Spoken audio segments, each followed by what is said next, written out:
looked at me and smiled. "What do you know about her?" he said. I replied, "I know she is difficult to work with." Bill then said, "Bernie, I know you have only been with us less than 2 weeks, but you need to understand our culture. We believe in each other. We trust each other. We have a high degree of honesty and integrity.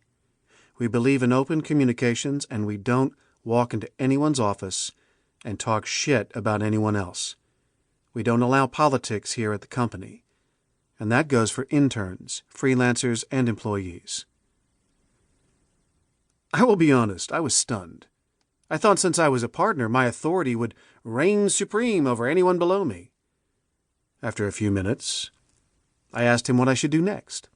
He said, "Take her out to lunch, learn something about her, get to know her, build some mutual respect and trust."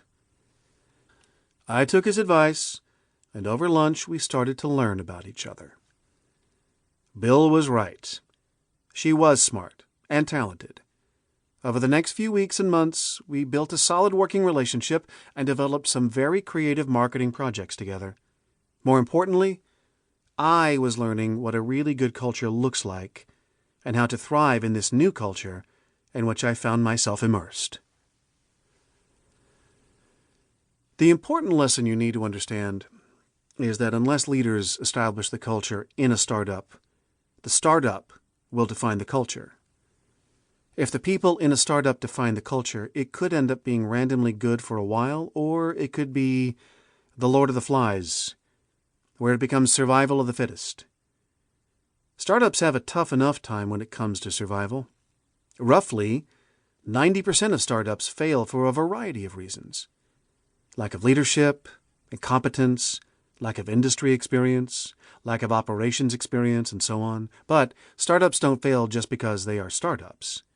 They fail due to a lack of founder leadership and perhaps establishing a great team and a strong culture centered on leadership, mission, values, and a freedom and accountability mantra.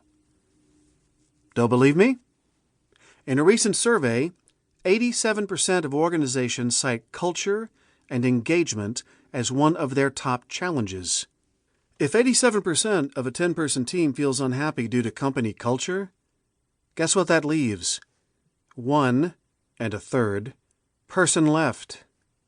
Basically, just you.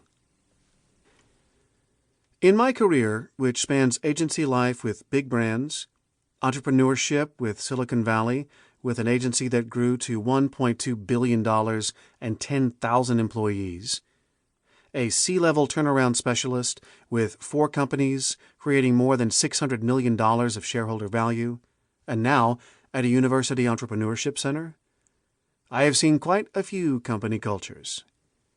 Our agency was fortunate to have worked with the founders of Apple, eBay, Amazon, Yahoo, Travelocity, Salesforce, and many more.